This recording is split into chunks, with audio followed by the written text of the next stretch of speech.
Welcome to the Deep Dive.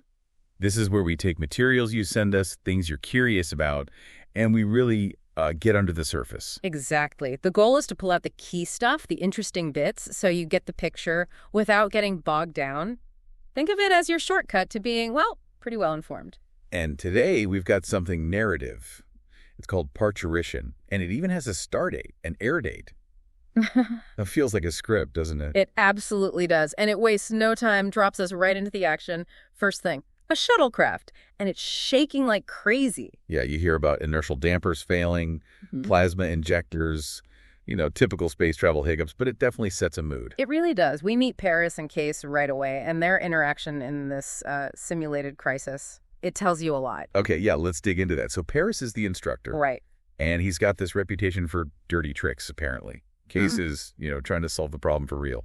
Suggesting actual technical fixes. And then Paris is like, surprise, I break the plasma injector on purpose. Training. Well, it sets up an interesting dynamic, right? Playful, maybe. But there's definitely a tension there. Key says that was not fair. And Paris just leans into it. I never said the simulation was finished. It feels like more than just teaching. Totally.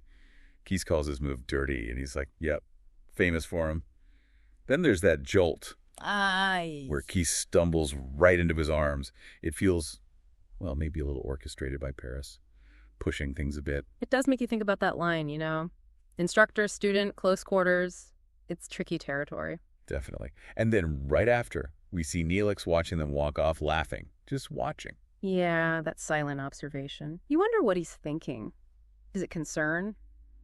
Possessiveness? It adds another layer immediately. It really does. It hints that these personal things are going to bubble up alongside whatever else is happening. But the story doesn't stick there for long. We cut to the ready room, Captain Janeway, and a much bigger, more urgent problem. Food.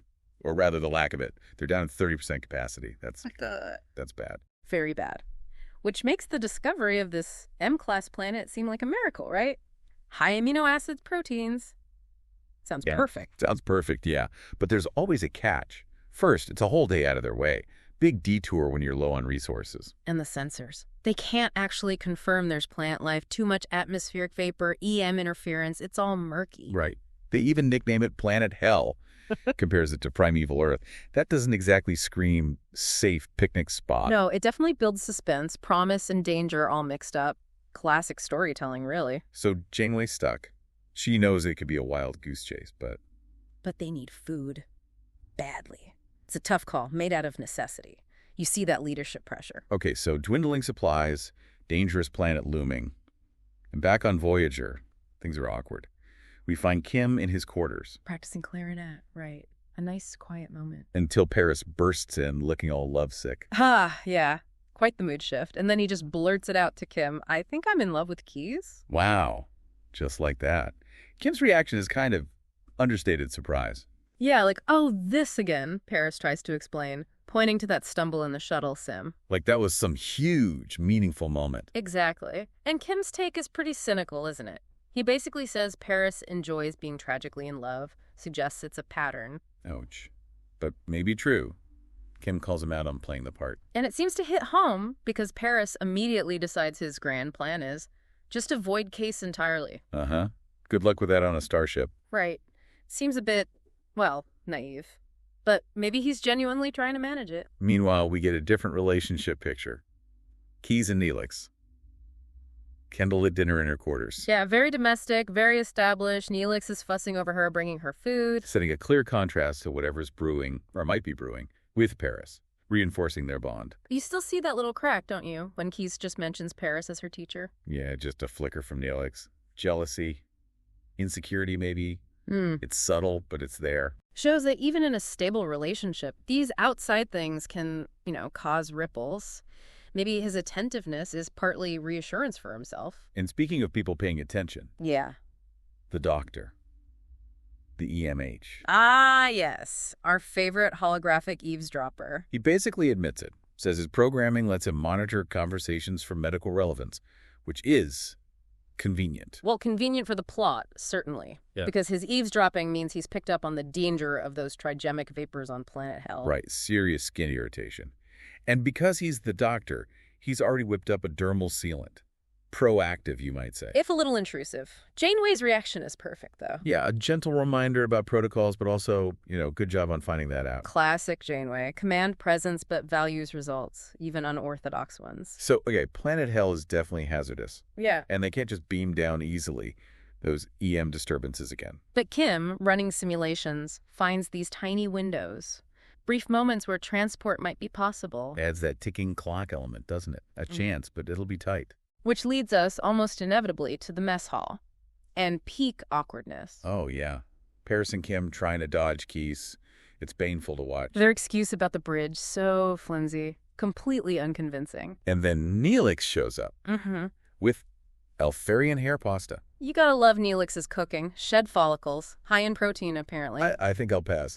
But it becomes the catalyst, right? Paris dismisses the pasta, tries to leave. And Neelix just confronts him. Calls him out on avoiding Keys, on not being honest. And it just explodes into a food fight with hair pasta. I mean, it's kind of childish, but you see the frustration, the insecurity from both of them just boiling over. Predictably, Captain Janeway is not amused. Summons them straight to her ready room. Yep, playtime's over. Time for some adult supervision. And Janeway's solution is brilliant in a way. She pairs them up, sends them on the scouting mission to Planet Hell. The irony. It's perfect. Her reasons are sound, of course. Paris pilots, Neelix knows plans. But she sees the personal friction. She tells them straight up, sort it out. Forced proximity therapy Starship style. So off they go, into the soup, carrying all that baggage. And the trip down is just as bad as expected. Shuttle gets knocked around, systems fail. Crash landing. Yep. Paris apologizes immediately. And Neelix is just glad to be in one piece, which, fair enough. But then those vapors start getting in. Yeah. And that sealant the doctor made suddenly very important. Right. And they immediately disagree on what to do next. Stay with the shuttle, find shelter, still rubbing each other the wrong way. Shows their different instincts, maybe. Paris thinking movement, Neelix thinking location. They eventually decide to look for shelter, find a cave. And this is where it gets really weird. No plants. Instead, boot prints, reptilian-looking ones, and eggs. 3 big ones. Life, but totally not what they expected or what the sensors hinted at. Changes everything. Absolutely. They're not just looking for lunch anymore. They've stumbled onto, well, who knows what, and then... One hatches. Yeah. And the baby reptile, it looks different. Humanoid skeleton, almost. Bigger brain case. This isn't just an animal. It suggests sentience, intelligence. Huge implications. What have they walked into? Meanwhile, back on Voyager, they finally get the shuttle's distress signal. Torres is working on the transporter lock. But then, of course, another complication. Hostile ship pops up out of nowhere. Great timing. So now Voyager's playing defense while trying to coordinate a rescue. Things just keep escalating. Luckily, Tuvok is Tuvok. Spots a weakness in the alien shields. A phase thing when they power weapons. Quick thinking. A precise phaser shot disables their weapons without a major fight. Very efficient. Buys them some time. And Kin is still tracking those atmospheric windows, looking for their transport chance. Back in the cave, the hatchling. Neelix is instantly attached, wants to care for it. Paris is more like, maybe the parents are coming back. And might be angry, which is also a fair point. Definitely. But Neelix's nurturing side wins out. They try feeding it Starfleet rations. Which obviously doesn't work. But then Neelix notices the baby is attracted to his jacket. Where the residue from those trigemic vapors is, the very stuff they thought meant plants. Is actually what this creature needs or eats or something. Wow. Mind blown. It's a great twist. Assumptions based on their own biology were totally wrong. The hatchling starts getting weak, though. They're scrambling. And Paris? He grabs an empty hypospray? Yeah. Uses it to give the baby tiny squirts of moisture. Resourceful. Yeah. And it seems to help. That moment, working together to save this little creature, it seems to change things between them. It really does. The shared responsibility, the focus on something else, it breaks the ice. Neelix actually apologizes. Properly. For the jealousy, the food fight. And Paris is honest back. Admits he was attracted to Kay's, but respects Neelix, respects their relationship. It feels real. Yeah, a genuine clearing of the air. The crisis forced them to actually talk, to see each other differently. And that's when Neelix calls Paris the godfather, then changes it to godmother after seeing him with the hypospray. It's funny, but it shows that shift, right? Acceptance, camaraderie even. Definitely. They've built something there, unexpectedly, just as Voyager finally gets through. Transport's ready. But Neelix is worried. What if the mother comes back and rejects the baby because they interfered? He's bonded with it now, even with rescue here. He's thinking about the hatchling's future. And then, speak of the devil. Yeah. The adult creature shows up. Big tense moment. But it ignores them, just focuses on its baby, protective, not aggressive towards them. Phew. Okay. Huh. Energized. They beam out. Back to Voyager. Keese is there, relieved. A successful, if very complicated, mission. And Neelix, being Neelix, Offers Potak cold fowl to celebrate, made from glandular secretions. Oh, Neelix. Some things never change. His heart's in the right place, even if his ingredients are questionable. So wrapping up this deep dive into Parturition, what really stands out, for me, it's how that shared crisis just completely reshaped the Paris-Neelix dynamic. Absolutely. That forced teamwork, caring for the hatchling, it forged this unexpected bond, turned rivals into, well, maybe not best friends, but allies with mutual respect. And the whole planet hell situation. A reminder that what you think you're seeing, based on your own perspective, can be totally wrong. Life finds ways you don't expect. Right. Those vapors weren't a sign of plants for them. They were vital for the native life. It's about perspective.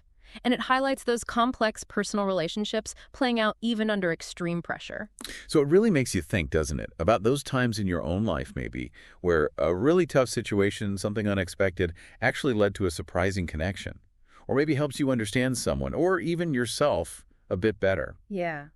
Those moments of shared adversity, they can be powerful catalysts for change and understanding, can't they? Something to ponder.